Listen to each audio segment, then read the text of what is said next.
Well, Turkey's Prime Minister Recep Tayyip Erdogan has called on his nation to be prepared for a war with its neighbor Syria if necessary. Take a listen. Sen her an gerekirse savaş edecek gibi hazır olmak zorundasın. You have to be ready at every moment to go to war if it is necessary. If you're not ready for this, you're not a state. If you're not ready for this, you're not a nation. What did our forefathers say? If you want peace, prepare for war. If you suffer an outrage, you'll do what is necessary.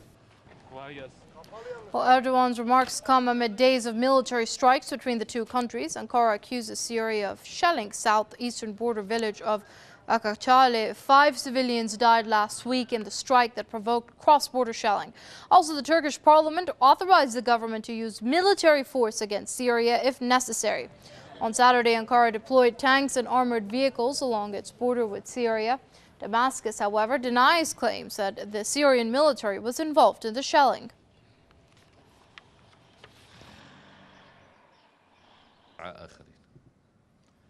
بغض النظر عن إذا كانت هذه القذيفة قد أطلقت من عتاد الجيش العربي السوري أو من غيره، الحادثة وقعت.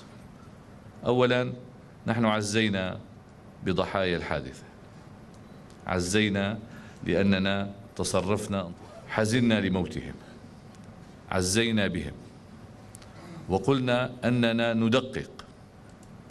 ندقق في مصادر النيران، وبالفعل هذا التدقيق ما زال قائما، بمعنى أن الحدود السورية التركية الطويلة هي حدود غير منضبطة، وأن عدم انضباطها تعود مسؤوليته إلى الحكومة التركية،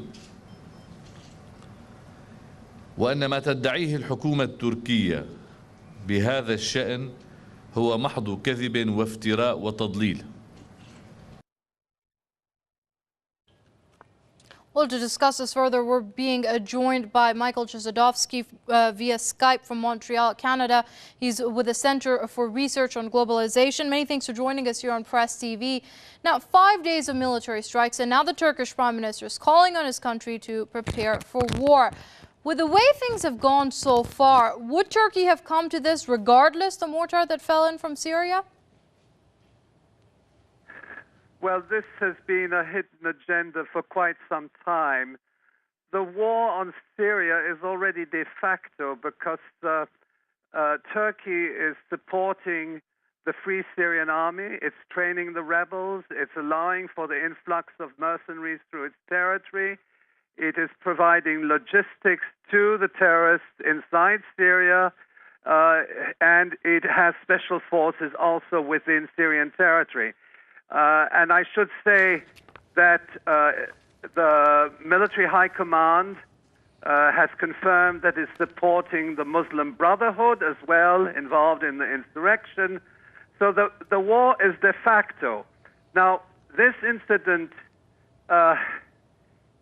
is being used as a pretext when, in fact, even according to the Western media, we do not know who is behind this shelling incident inside Turkish territory.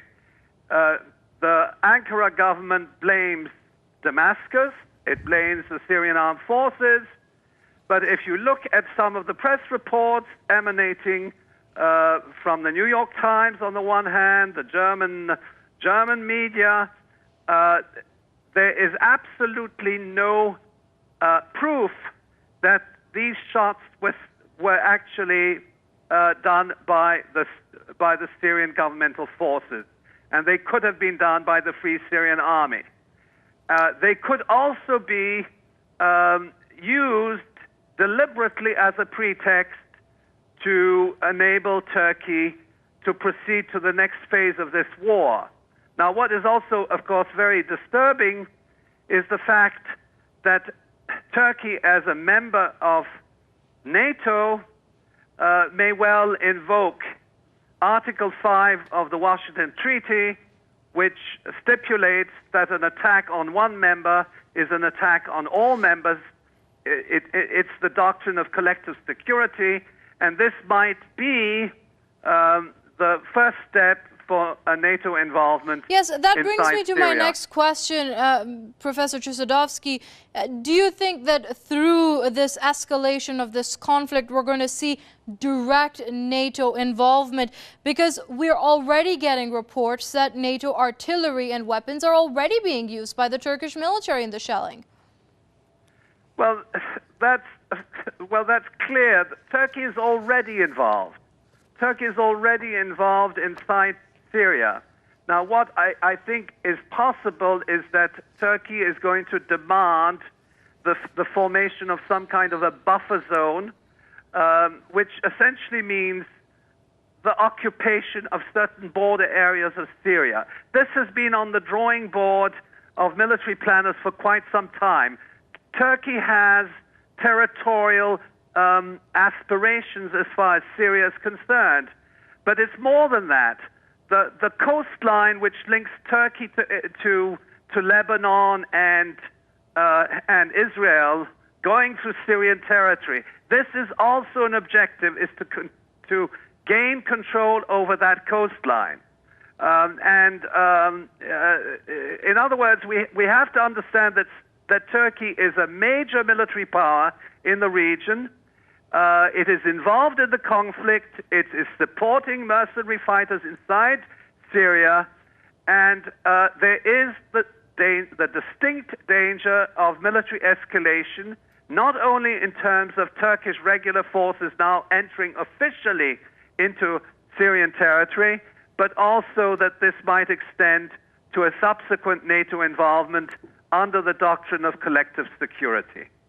All right, we're going to have to leave it there. That was Professor Michael Chossudovsky joining us via Skype from Montreal. He's with the Center for Research on Globalization. Many thanks indeed, sir, for your comments here on Press TV.